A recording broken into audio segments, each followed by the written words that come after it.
Good afternoon. My name is John Strope. I'd like to welcome you to the Nebraska State Historical Society's Brown Bag History Lecture Series. Lectures are held monthly on the third Thursday in the auditorium at the Nebraska History Museum at 15th and P Street in Lincoln.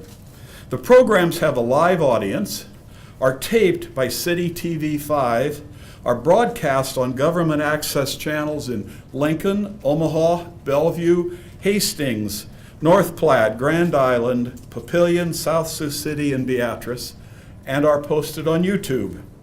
A detailed schedule for this series, as well as information about all of the Society's programs and services, can be found on the Society's website at www.nebraskahistory.org. If you are not already a member, I encourage you to join.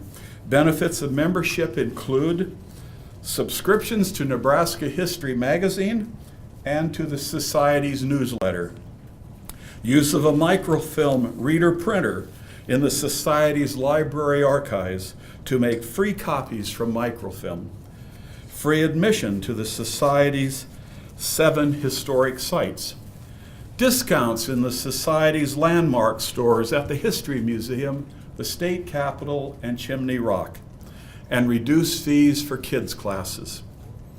Before I introduce today's speaker, I want to thank the Nebraska State Historical Society Foundation for the financial support which allows us to tape and broadcast these programs on government access television across the state and on the Society's YouTube webpage.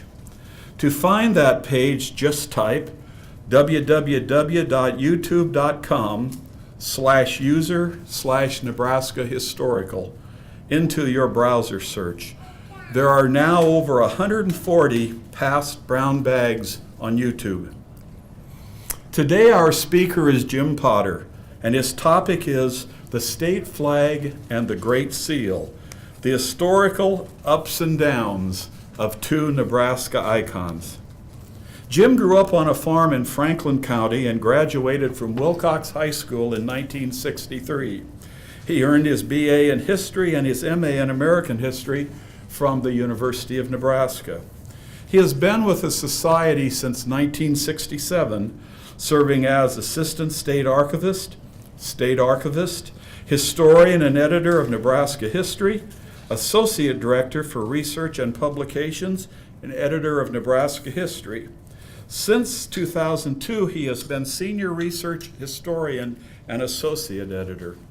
Jim has published 26 articles in Nebraska history and other historical journals, as well as 3 books. This is his 17th brown bag. Just to let you know about asking questions, Jim prefers you wait until the end to ask. Please join me in welcoming Jim Potter.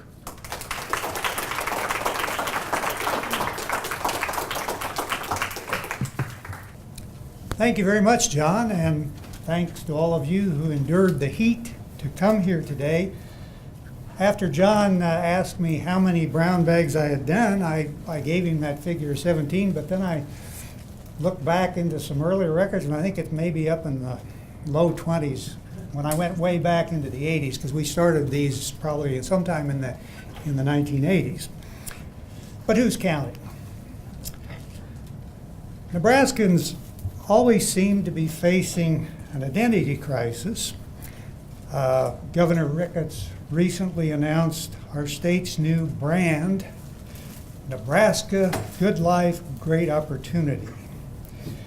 We've also had various slogans, nicknames, and symbols distinct from the official state motto. Then there is the recurring debate about our license plate. Clearly, Nebraskans are passionate about how the state is represented to the world at large, both symbolically or with nicknames and slogans.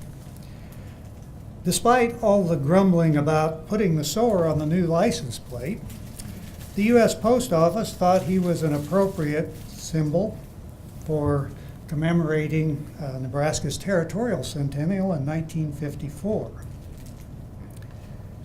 Tree planter state, Cornhusker state, and beef state are three of the several nicknames that have been applied to Nebraska, although beef state was never a, quote, an official nickname by legislative action, as were the other two. Beef state did appear, however, on our license plate from 1956 through 1965. And it's not just license plates and nicknames. There have also been several tourism slogans characterizing the state. Is Nebraska the place where the West begins? Or is it the place to enjoy the good life? Or is it simply some place that is nice? The citizens also weighed in when Chimney Rock, with a covered wagon proceeding along the trail, became the design for the state quarter in 2006. Some argued then that it was time to stop representing Nebraska with symbols or slogans that look only to the past.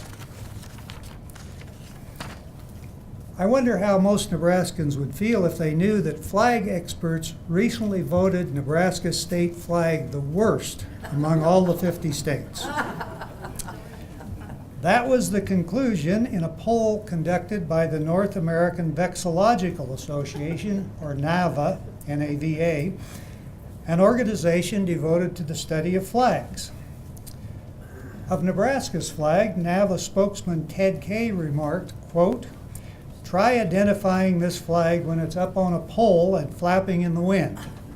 A great state deserves a great flag, and this isn't it." End quote.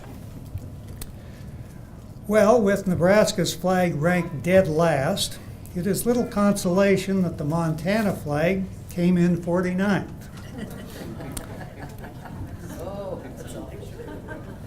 The Kansas flag, 48th. The South Dakota flag, 47th. And the Minnesota flag, 46th. One thing, as you can see here, that these flags have in common is that each features a circular state seal on a blue background. This combination of a nearly unreadable seal, at least from a distance, on a mostly plain background probably accounts for the flag's low ranking in the world of vexillology. It is worth noting that none of the 5 top-ranked state flags in the survey included a circular seal. And just so you won't have to ask, the top-ranked flags in this particular survey were number 1, New Mexico, number 2, Texas, I don't have slides, number 3, Maryland, number 4, Alaska, and number 5, Arizona.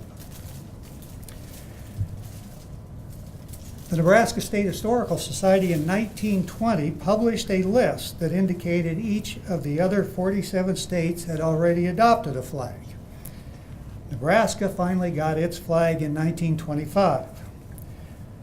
The story of how that happened begins in January 1921 with the introduction in the legislature of a bill to create a commission to redesign the Nebraska state seal adopted in 1867.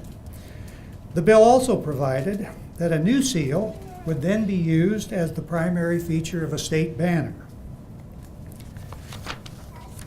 Representative George A. Williams of Fairmont introduced the bill at the urging of the Nebraska Society of the Daughters of the American Revolution, or DAR, whose main interest seemed to be in the flag.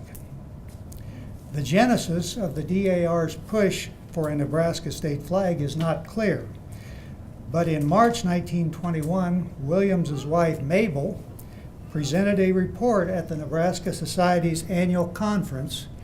It noted, quote, "The work of the committee in obtaining legislation providing for a state flag is well underway," end quote. Because most state seals, including Nebraska's, were created soon after statehood, it isn't surprising that they featured symbols representing the state's early history. The Nebraska State Constitution that was adopted by voters in June 1866 took effect at statehood on March 1st, 1867. and this Constitution provided for the adoption of a seal to be used by the governor in the transaction of official business. Accordingly, at the first session of the state legislature that was held after statehood, Representative Isaac Wiles of Cass County introduced an act to provide for procuring a seal for the state of Nebraska. The bill passed, and on June 14, 1867, Governor David Butler signed it into law. The bill included rather imprecise specifications for the seal's design. It was to be circular, quote, the eastern part of the circle to be represented by a steamboat ascending the Missouri River, the mechanic arts to be represented by a smith with hammer and anvil. In the foreground, agriculture to be represented by a settler's cabin, sheaves of wheat, and stalks of growing corn. In the background, a train of cars heading toward the Rocky Mountains. And on the extreme west, the Rocky Mountains to be in plain view. End quote. Whatever this design may have lacked in artistry or clarity, it did include popularly accepted symbols from Nebraska's early days. Williams's 1921 bill to create a new state seal was a signal that the original design had its critics. Among them was Nebraska State Historical Society historian Albert Watkins, whose commentary entitled Genesis of the Great Seal of Nebraska appeared in the January-March 1920 issue of the Society's magazine called then Nebraska History and Record of Pioneer Days. Watkins termed the specifications in the 1867 bill as a baffling conglomerate. Because the seal appears in circular form, said Watkins, quote, the pictorial part is a landscape, so that in facing it, one takes the top as north, as in the case of maps. By this view, the specification of the legislature is disobeyed, the Rocky Mountains being at the extreme north instead of the west, end quote. Although the bill called for the Missouri River to appear in the eastern part of the circle, Watkins believed that the seal gave the river, quote, the appearance of running west, with the steamboat going in the same direction, end quote. Finally, although the bill had not designated the blacksmith's placement, quote, he usurps the stipulated place of agriculture in the extreme foreground, where he is every bit monarch of all he surveys, end quote.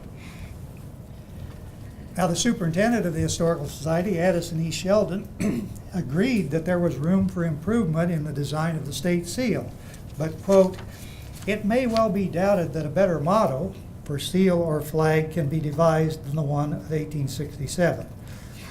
The motto, of course, equality before the law, was designated by the same act that created the seal. In 1921, George Williams seemed less concerned with how the elements were arranged within the Great Seal than what they represented. Quote, the man with the anvil does not fittingly represent the industry and labor of the state. The river and steamboat do not in the least symbolize transportation. The log cabin spells nothing. There is not a feature of the present seal, however much it stood for in the past, that fitly speaks of the modern Nebraska, save the sheaves of wheat, end quote. The goal of his bill and of the commission it created was, quote, to secure a design for the state seal that will really be emblematic of all that Nebraska is today, and at the same time meet with the approval of the people of the state, end quote. And now that Nebraska was embarking on the construction of a new state capital, Williams likely thought the time seemed right to develop a new seal that could be a prominent decorative feature of the building.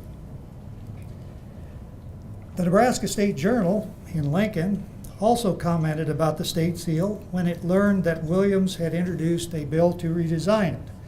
Quote, it must be conceded that it is archaic in conception and mediocre in drawing, but the fact remains that it is an interesting creation, and that its main features still have vital significance. Agriculture, transportation, and the mechanical trades remain our greatest industries. The steamboat has disappeared. The Rocky Mountains never belonged in the picture, perhaps, but in view of the importance they held to the plainsmen of 50 and 75 years ago, their presence is easily accounted for." End quote. The journal did add a cautionary note, quote, "States do not readily change their seals. The more ancient art around a seal, the prouder some of the states are of their original seals and the slower they are to modernize them. Representative Williams will find much support for his bill redrawing the Nebraska seal, but the traditions of other states rather militate against success." End quote.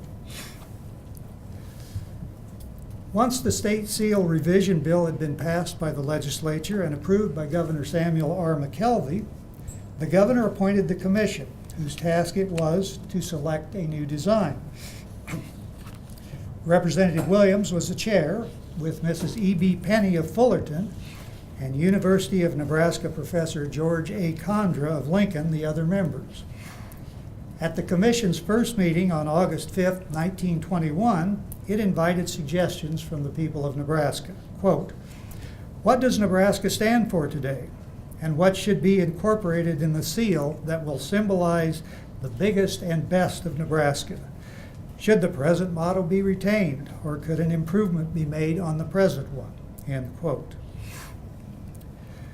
Well, these questions were answered in part when the commission issued its report to Governor McKelvey on December 29, 1921, just a few months after they organized. Although the motto was retained, quote, "There has been no attempt to burden the new seal with heraldic symbols, but rather to make use of those material objects readily understood and comprehended by the people. The wheat, corn, locomotive, steamboat, and blacksmith with his anvil are retained. 3 bound volumes stand for education, and included are also 2 antelopes and a buffalo head. The goldenrod finds a place, and taken all in all, the design is a work of beauty and artistic skill that is sure to give satisfaction." End quote. Well, this initial report was not accompanied by any illustration of the new design. The commission noted that although several designs had been submitted, the accepted one was the work of Bertram G. Goodhue, the Capitol architect, who had provided it to the commission at no cost. The actual design of this new seal would not be revealed to the public until a fully detailed model was available. The Commission's December 1921 report neglected to mention that a legal issue had already come up that needed to be resolved before the new design could become the official state seal.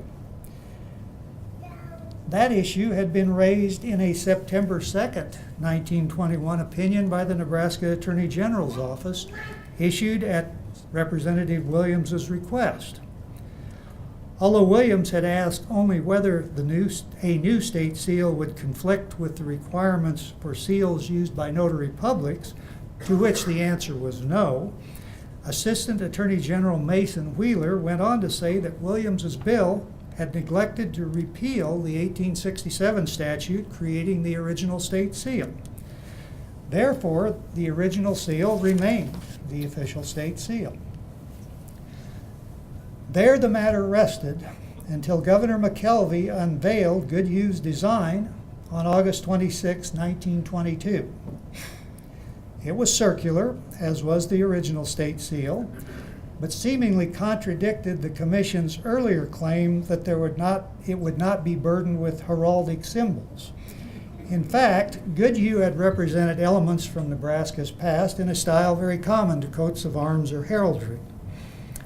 As the Commission's report had indicated, symbols from the old seal were included. What the report had not made clear was that the elements carried over from the original seal had been rendered in very low relief in the distant background on the top. Here's the locomotive, there's the wheat, there's the mountains, there's the blacksmith, and there's probably the steamboat over there. As the Omaha World Herald put it, quote, "The old pioneer's cabin is removed, the train is backed out of the picture until only the cowcatcher of a modern engine shows. The hill," and they meant the mountains, "has been lowered, the valley spread out to a plain, the river narrowed, but the old steamboat is still kept," end quote. Although Williams was quoted as saying that he didn't think further legislative approval of the new seal was necessary because the 1867 statute creating the original seal had been repealed by implication with the passage of his seal revision bill, that isn't the way things really work in the legislative world. And apparently Governor McKelvey and Secretary of State Darius Amsbury did not agree either and continued using the original seal.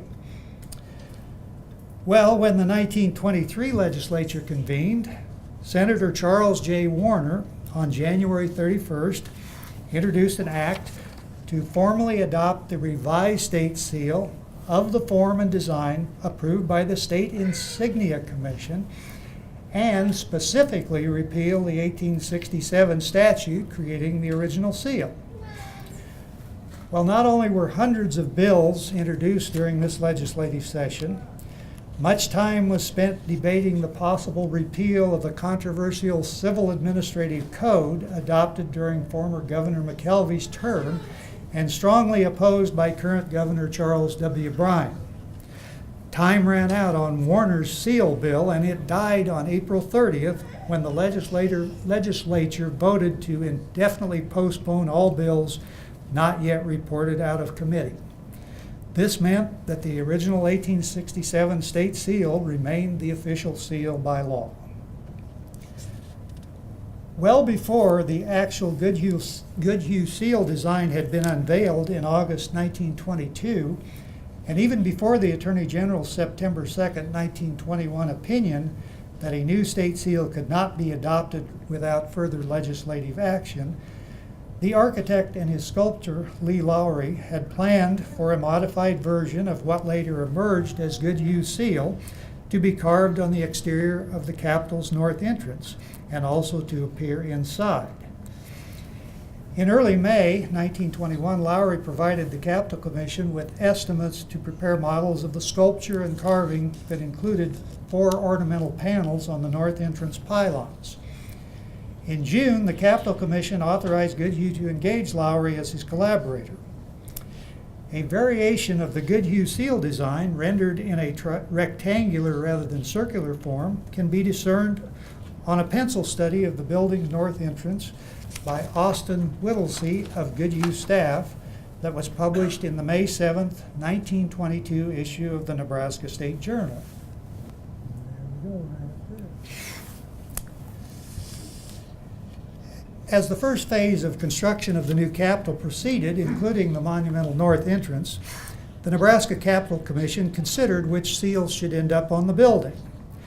According to the Nebraska State Journal, reporting on the Commission's November 27, 1923 meeting, quote, "If the Commission finds the seal designed by architect Goodhue is not the legal seal, it will use the design of the old seal as one of the pieces of sculpture to be placed at either side of the main entrance," end quote. It may have been an account of this meeting that caught Goodhue's attention, prompting him to write the Capitol Commission in early December, noting, quote, "I have received a newspaper clipping in which it is stated that there is a likelihood, or at any rate a possibility, that the state seal, arms, and banner which we designed for a special committee may be scrapped," end quote. If that was true, said Goodhue, it would be a serious matter. Quote, "Not only has the state seal, in accordance with the new design, been carefully modeled by Mr. Lowry, but numerous variants of both seal and arms have been employed in the drawings, the outstanding example at the present time being the pylon ornament that flanks the main entrance," end quote. If Lowry's designs could not be used, quote, "entirely new drawings, or in some cases very radically changed ones, will become necessary." The Capitol Commission met once again on December 14th, 1923, realizing, no doubt, that the failure of Senator Warner's bill earlier that year made it unlikely that the Goodhue seal would become the official state seal during the construction of the Capitol building, if ever. Accordingly, the commission instructed its secretary, State Engineer R.L. Cochran, to advise Goodhue of the status of the new seal and instruct him to make no more use of it in Capitol designs until further notice. Cochran duly wrote to Goodhue to that effect on December 15th. At the same time, the Nebraska State Journal newspaper argued that no one wanted the old state seal to be part of the decoration of the new building, and the commission should consider Goodhue's seal simply as, quote, an artistic piece of work completely in harmony with the other good things created by Mr. Goodhue for the consolation and delight of the people of Nebraska, end quote. By the spring of 1924, construction of the Capitol's north entrance was nearly complete, and the exterior carving was soon to be undertaken.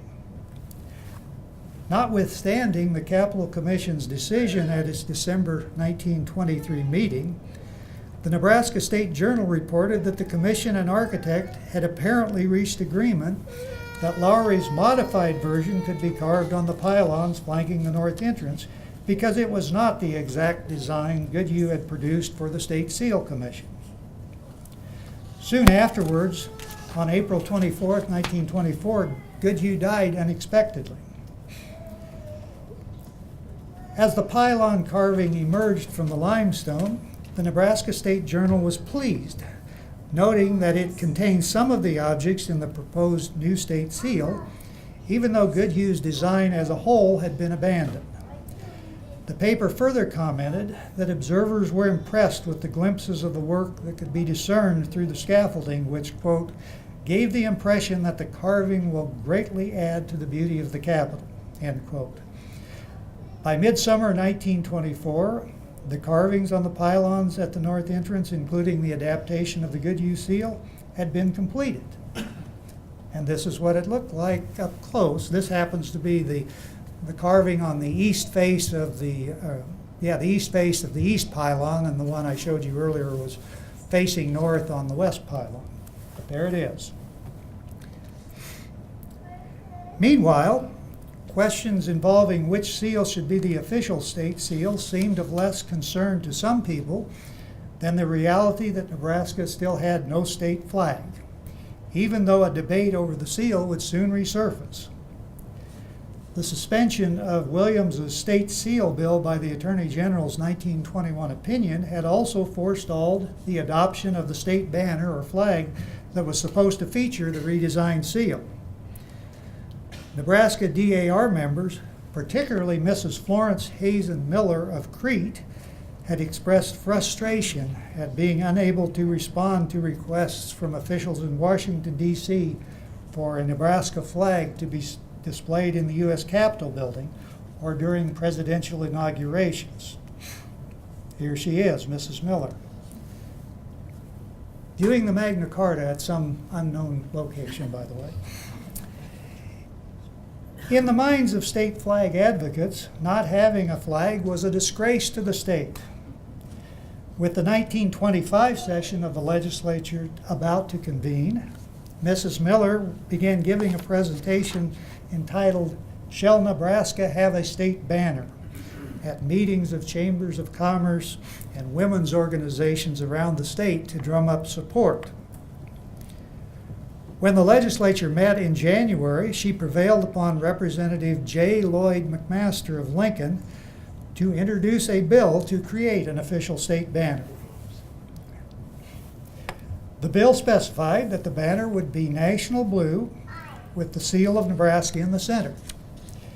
It said nothing about the redesigned Goodhue seal, so if the bill were to pass, the original and still official original state seal would appear on the banner. The introduction of McMaster's flag bill sparked a minor flurry of debate about whether Nebraska already had a state flag. Several individuals wrote to Representative McMaster or to the newspapers noting that a 1917 flag issue of National Geographic had already illustrated the Nebraska state flag. This illustration had the Nebraska state seal centered in a yellow field.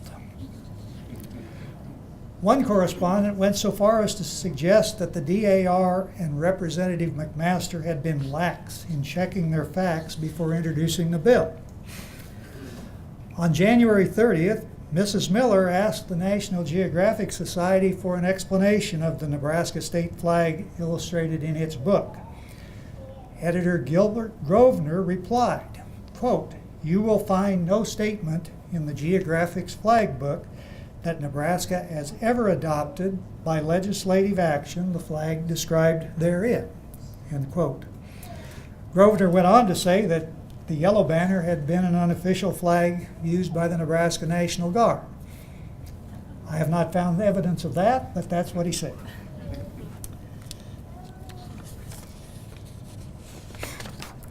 Well, after this controversy had been settled, the flag bill moved ahead in the Nebraska House of Representatives, where it passed 91-4 on February 9th, 1925 without amendment, and then was sent on to the Senate. We had two houses in those days. There it was assigned to the Judiciary Committee, where the bill languished until late March. Then it was amended in committee to substitute the Goodhue seal for the old seal and reported out to the floor. The Lincoln Star noted that the amended bill would probably pass the Senate and go back to the House, quote, "where it is understood that there is some opposition to the adoption of the new seal. Though there may be some difficulty encountered over the seal, it is believed the banner will not be molested," end quote. Well, as it turned out, there was also some opposition to the Goodhue seal in the Senate. On March 27th, 1925, the Lincoln Evening State Journal reported that in a vote that was never recorded, the Senate failed to pass the amended flag bill providing for the use of the Goodhue seal. Before the vote could even be announced, Senator Charles Meacham of Dorchester, representing Mrs. Miller's district, asked for the bill to be returned to the Committee of the Whole to strike out the Senate amendment, which on the previous day had substituted the Goodhue seal for the old state seal to be used in connection with the state banner. The amendment providing for the Goodhue seal was promptly stripped from the bill, which then passed the Senate on a vote of 32-0. Only Senator Henry Behrens from Beamer, Nebraska, a banker, offered any remarks that were recorded in the Senate Journal, although other senators must have shared his sentiments. Quote, "The great seal of the state has served the people so well in the early days of this great state of Nebraska, I am not ready to discard it now," end quote. In a letter to Mrs. Miller written the same day, the Judiciary Committee Chairman, Senator John W. Cooper, blamed his committee colleagues for amending the bill. Substituting the Goodhue seal for the old one had not been Cooper's idea. Quote, "Personally, I was inclined to want to retain the old seal," end quote.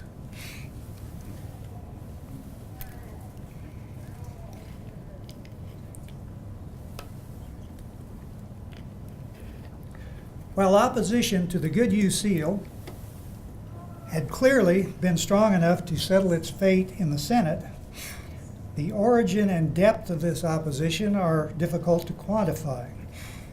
A Crete Vedette newspaper editorial authored by Florence Miller made it clear that she had mobilized much of it. She praised Senator Meacham and noted that the Saline County Commissioners had opposed the amendment replacing the old seal. Her editorial went on to ask, quote, "But have we outgrown our pioneer days and our pioneer people, that we are ashamed to have the nation see that Nebraska was ever a pioneer state? What Nebraska is today is what our pioneers of yesterday have made," end quote. Well, with the defeat of the amendment to substitute the Goodhue seal, she went on to say that Nebraskans had shown they were not ashamed of their pioneer seal even after being offered one designed by an architect in New York. Miller's rather dismissive reference did not take into account that this same architect in New York, meaning Goodhue, had been praised by many Nebraskans for breaking with the past in his conception and design of the new state capitol. With the passage of the flag bill in its original form, it was time to produce the state banner that the bill authorized.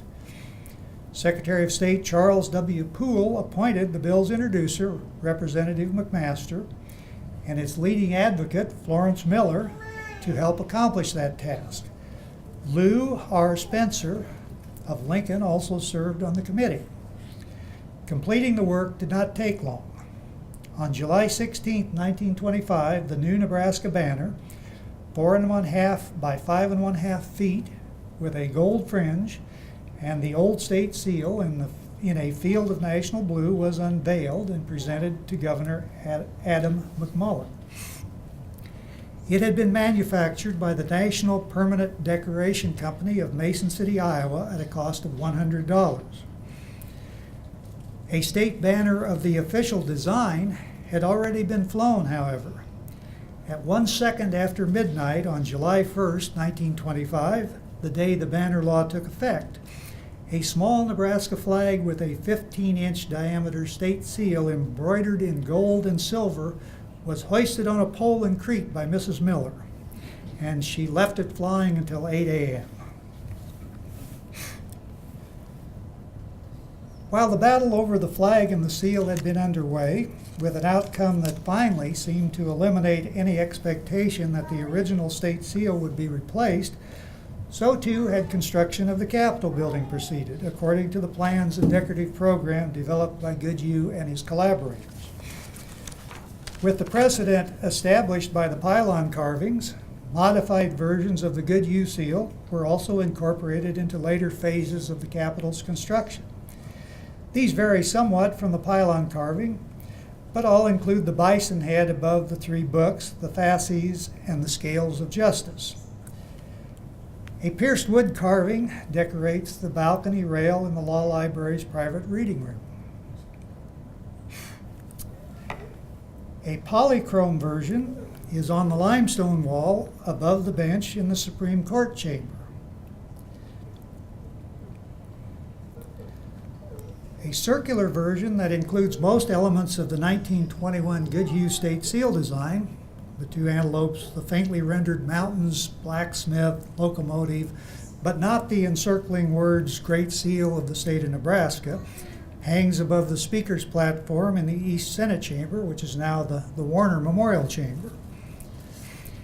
It was installed about 1927 and explained in a letter by Hardy Phillip, an associate in the Goodhue firm, quote, "Please note that this design does not represent in any way an effort to impose the new state arms that were suggested at one time but have never been approved, but it is simply an effort to represent symbolically the various elements of Nebraska's traditional heraldry," end quote. Although this design had failed to win adoption as the official state seal, the legislature decided a few years ago to adopt it as the legislature's seal or coat of arms, and each new state senator receives this gold and blue version as a lapel pin when they're sworn in. With the state banner adopted in 1925 and the Capitol finally completed in 1932, the saga of Nebraska's seal and banner had seemingly come to an end. Such a conclusion would turn out to be wrong, at least with respect to the banner. Only minor issues would surface during the next 40 years, however. In 1931, Mrs. Miller published the Flag Song of Nebraska, but its use and popularity is unknown, although we do have it in the collections here if somebody wants to get a copy and record the music. I haven't played it. I don't know what it sounds like. The 1925 bill creating the banner had been silent about how and when the new state flag should be flown. Accordingly, the legislature in 1941 enacted a law to provide that the legislature's sergeant-at-arms was to be responsible for procuring a state banner and flying it over the Capitol when the legislature was in session. The same bill required the banner to be taken down when the legislature was adjourned. Then in 1963, State Senator Eugene Mahoney of Omaha sponsored LB 556, which designated the banner as the, quote, official state flag, and further provided that it could be flown on such occasions and in such places where the U.S. flag would be flying. Mahoney, of course, was a very important and long-term senator, but most of you may now think of him in connection with Mahoney State Park, because he, of course, after he left the legislature, he ran the Game and Parks Commission for a number of years. Having succeeded in 1963 in giving the state flag more public visibility, some 9 years later, Senator Mahoney decided to try more drastic measures to rectify what he saw as this Nebraska's symbol's shortcomings. During the legislative session of 1972, he introduced a resolution to study changing the flag's design. Newspaper articles quoted Mahoney as saying that the Nebraska state flag was the homeliest in the nation, in that he was kind of with the vexillologists recently. And it was also a poor symbol for the state. Both the Lincoln and Omaha papers invited readers to weigh in. The Lincoln Journal, soliciting designs from the public, and the World Herald printing a ballot asking whether the flag should be changed that readers could mark and then send in. Well, the response could not have been what Senator Mahoney expected. Samples of new flag designs that the Lincoln Journal illustrated, of some 200 received, seemed uninspired or graphically obtuse. They printed a few of them in the paper. This is just one that I was able to copy. I think the designer, a young girl in Seward, was trying to represent maybe Arbor Day on the right, the Platte River in the middle, and what on the left, if that's the sand hills, the grasslands, I'm not quite sure. But you take your choice on that one. The World Herald's ballot, voting whether or not to change the flag, tallied 2,091 votes against changing the design and only 342 in favor, a 7-to-1 landslide. Elizabeth G. Hall, who was actually the granddaughter of Isaac Wiles, the man who originated the 1867 state seal, could not understand why the legislature would waste time and money redesigning the flag because the current one is, quote, very appropriate. There's no reason to mess around with screwy little things like that. We could spend our money in far better places, end quote. A small minority of respondents in the World Herald's poll liked the idea of redesigning the flag. An 18-year-old girl thought it would be, quote, catching up with the Joneses. I want my children to be able to look at our flag and see some type of meaning in it, end quote. An elementary teacher in Central City preferred a simpler design. Her pupils were assigned to draw miniature flags of the 50 states, and Nebraska's is just too hard to draw. The detailed state seal is, of course, the main problem. It also presents challenges when it is embroidered, as this West Point, Nebraska police badge shows. Looks like the blacksmith has a broken arm, and what maybe the steamboat actually looked more like a World War II landing craft to me, but anyway, you can see some of the problems. Nonetheless, faced with apparently overwhelming resistance to tinkering with Nebraska's flag and seal, it did not take Senator Mahoney long to cave in. Quote, I am going to recommend that the study never be made. It's obvious that the people of Nebraska are well satisfied with the flag we've got. I'm dropping the whole thing, end quote. Well, after all was said and done, Nebraska's state seal has remained unchanged since 1867, and the state flag is as it was adopted in 1925. Nebraskans have been steadfast in clinging to these state symbols they have grown used to. Should we care then whether some flag experts think our flag, largely due to its detailed and hard to decipher state seal, is the worst of all the state flags? Is there anyone among us with the courage to risk Senator Mahoney's fate by daring to suggest our seal and flag lack pizzazz, to propose that it may be time once again, as the state observes its sesquicentennial, to reconsider whether they effectively represent Nebraska to the world. Given that the state seal has recently been rendered as the centerpiece of the new Centennial Mall fountain, its design would appear to be literally set in stone. While I do not plan to risk whatever positive reputation I may have earned by publicly proposing changes to the state seal or state flag, I do have a design in reserve that I can guarantee would give them both new meaning and make them really stand out when compared to the seals and flags of other states. However, I hope you will keep this revelation to yourself.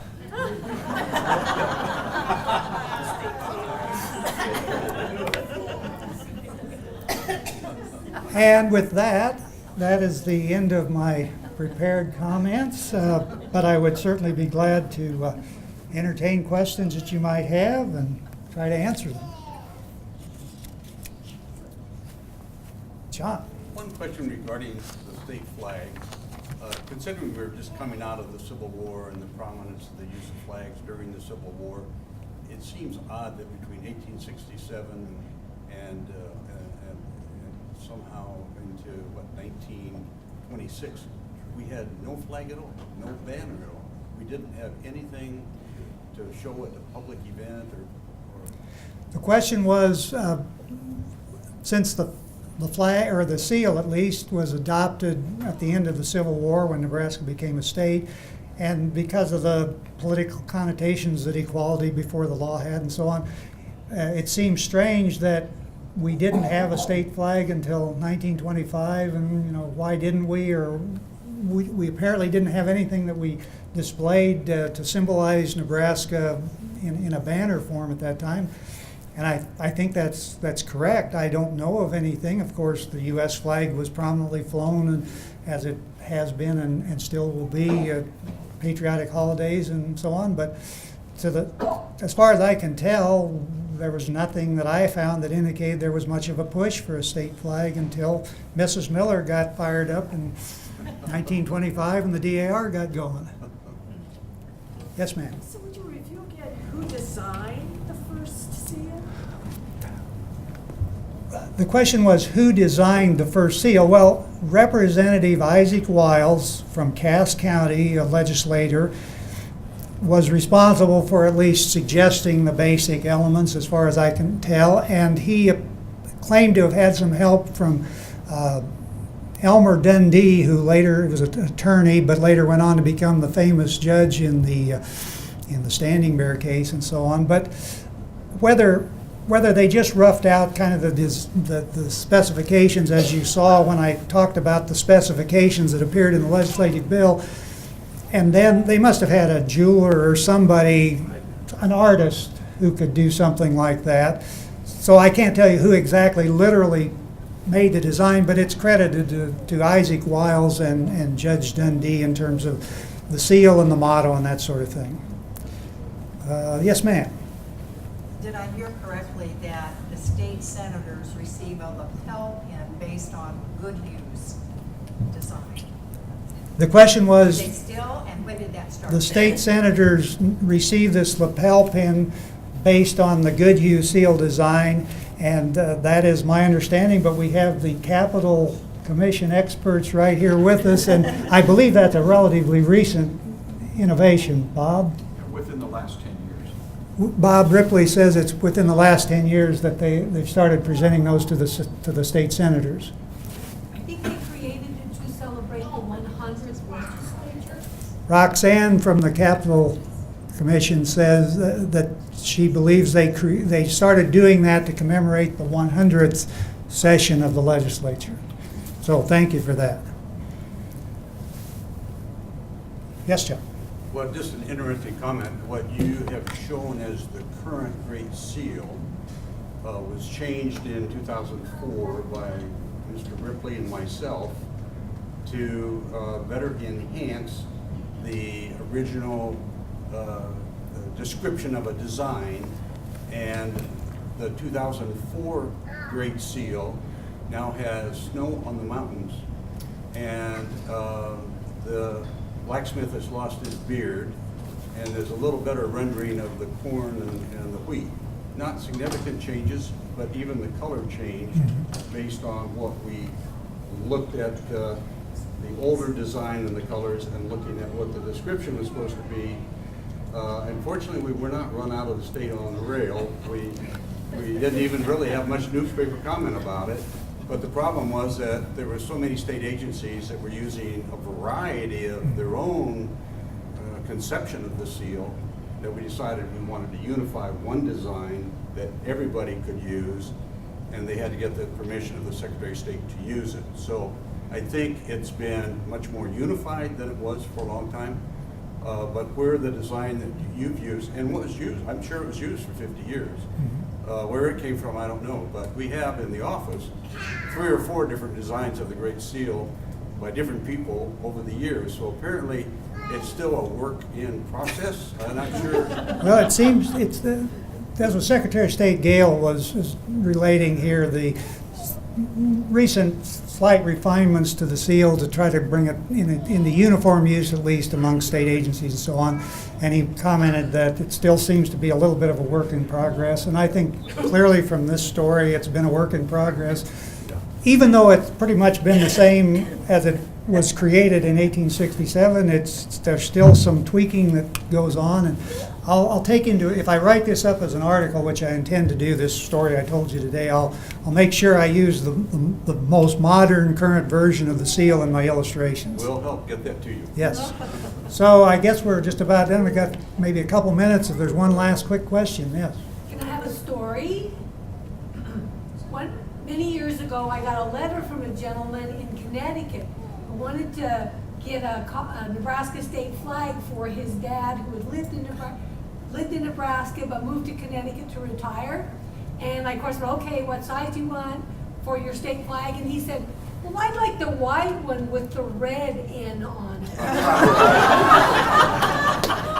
It's kind of like the seal I showed at the last, you know. So this was Roxanne from the Capitol Commission talking about some gentleman who had asked her for requested a state flag from her, and she asked what size he wanted, and he said he wants the wide one with the red N on it. Clearly he was confusing the Cornhuskers with the state seal. If there's nothing else, I think I've pretty much covered everything I wanted to, and thank you very much for your attention and attendance. I